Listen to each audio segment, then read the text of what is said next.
Wait, I got this one. Suck it. Let's move carefully. Run away, Back away. Quiet now. Run down. Oh no, the lady. Alright, he's behind you. He's right behind you. Yeah, I've got it. Take her out before you take her. Right, got it. She's down. They haven't seen us. There's another team coming in. In the bushes. In the bushes. Alright, got him. He's burning. He's burning. Careful. Yeah, he's dead. Alright, you got him. You got him. I want to set short. I'm gonna bring some tournament on this one. Probably gonna take one Yeah, outside. take shotgun and use this. Let's go spider nighttime. You bringing dynamite? I'm bringing in machete. Other players with Careful, jab. someone spooked the birds. Coming from the flare. From the flare. I'm gonna try to take this guy out. Quiet. Fast. Five. And then I think like we should maybe go to see what happens over there. Second clue coming up. See if you can find it in darkness. Found the clue in the next room. Behind you, what's behind you? Got the clue. Right, Puerto Rico it is. There he is. The left. Coming to you. No, the spiders are me. Sorry, he's vanishing now. They can see us now on the map, watch out. Yeah, I got the bounty. Alright, they are all over us. Get out of here. One player inside here, he's burning, he's coming out to you. Yep. Good. Now. Shoot him. Right around the corner. We got two around the corner. Dudes there. His partner's got to be around here somewhere. I got him. Nice shot. Right, they're behind, stay close. Oh God, there's two players behind me. Move, Watch get out to the behind exit. you. How many kills you got? I think I shot two.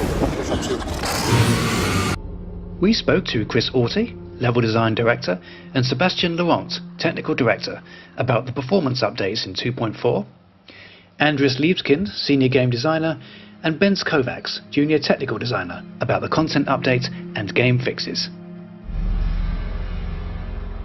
We're going to be including a lot of new features from a performance perspective, the primary of which is a big community request to give more options. We have basically split out a lot of the rendering of the game into different quality settings. So as a player, you can go in and you can decide to pick what level of quality you want to render for example, objects or post-processing effects, for particles, for textures, for other things like that. We have some advanced settings that we've introduced, like 2-pass rendering. They can enable or disable tessellation.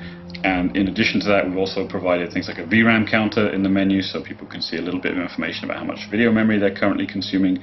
So the people who will get the biggest benefit from this update are the people who are mostly GPU bound, because we have not only offered options, but we have also rearranged the graphics settings that we use for the low spec to the high spec to split them a bit more apart, so that now we have a wider range to recover GPU performance and fine-tune it to your preference, to what is acceptable quality, while still providing you with the best performance you can get. From a pure code side as well, we've done some optimizations on the GPU itself, so that, for example, volumetric fog or particle effects on different specs will be running at different efficiencies, but at a slightly reduced or increased quality, depending on which setting you have. One of the main features coming for Update 2.4 is resolution scaling that we have introduced originally in Rise, actually. So it's not something that people might not know of. The principle is actually fairly simple. It's to decouple the display resolution from the rendering resolution. So all of your UI will remain as crisp as you would expect it if you were playing, let's say, in 1080p, but at the same time you can say your rendering will occur at proportion of this resolution to recover GPU performance.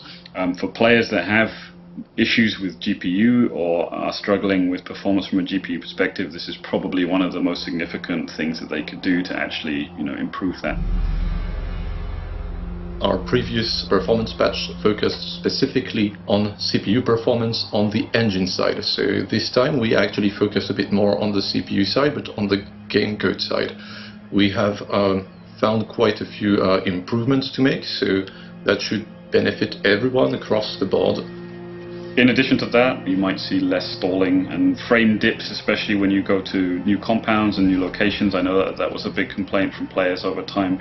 A lot of those should be fixed by these optimizations as well, or at least significantly reduced. So hopefully that everyone will see a benefit from that. The thing with performance is that it's a very complicated problem to solve, especially with PC. You've got so many different hardware configurations, you have so many different possible things from drivers, from resolution, and the goal with this update was giving players a bit more control themselves over how this performance is being spent. And that obviously doesn't mean that we won't continue to do performance updates. We're going to be focused on performance for a long time to come yet. So once this patch is live, give it a shot, take a look at the different settings, just play around with them and see what works best for you. And please keep giving us feedback. We have introduced some improvements to the level loading time, and that comes in 2 steps. One of them is that we've increased the speed at which the server loads, and we have also improved the client loading time. Keep in mind that it doesn't have any effect on matchmaking time, but after you have found a match, then you will notice a substantial improvement for the time it takes you to get into a game. So for 2.4 we introduced 3 new weapons, a pistol, a shotgun and a crossbow. The pistol is the Nagant Officer Carbine. It features a longer barrel and a stock, so it behaves more like a rifle than a pistol. The shotgun is the Spectre Compact Shotgun, which is a version of the regular Spectre. This comes with a foregrip. Also a sawn-off barrel, and it has a wider spread but a shorter range. The third weapon is the crossbow shot bolt, which is a mixture of a shotgun and a crossbow. It has bolts that are tipped with shotgun shells, which will detonate on impact, and it will also set off a cone of shotgun pellets. Every time we introduce a new weapon or a new weapon variant, what we try to do is to fill a gap that we find within our current arsenal. So for example, with the Officer Carbine, what we try to add is an early game weapon. It's a compact ammo weapon. It's basically a modification of the Officer pistol, just introducing as a rifle. So this is a chance for new players to unlock it early and have a different choice other than the Winfield. What we try to introduce with the shot bolt is that if you shoot at an AI, on the impact the pellets go through the AI in a cone, so potentially if you have a group of grunts in front of you, you can shoot at the first one and that will most likely kill all of them in a group. This can be used as a tactic against players who are stacked up behind each other, so you shoot the first hunter, he will die and you will damage the second hunter as well. Another use case that we used during playtesting was when somebody is inside the building and you know that they are camping, they are hiding in a corner. You can just shoot this arrow at the wall, it will explode and it will release a hail of shotgun pellets at the player.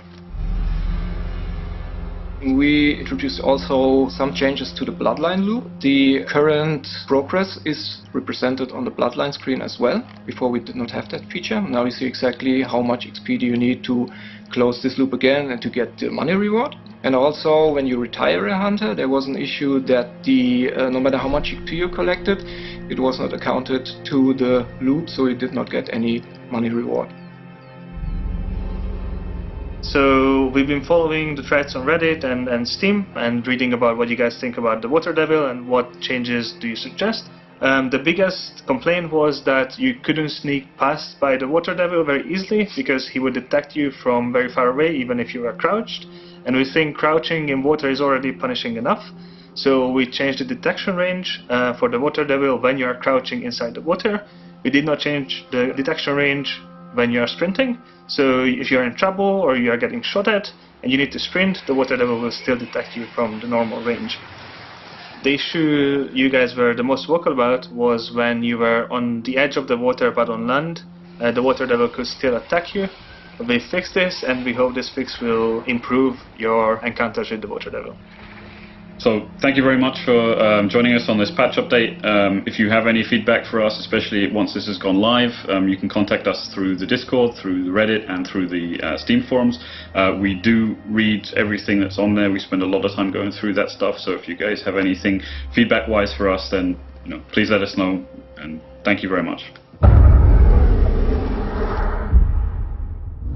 Achieved with CryEngine.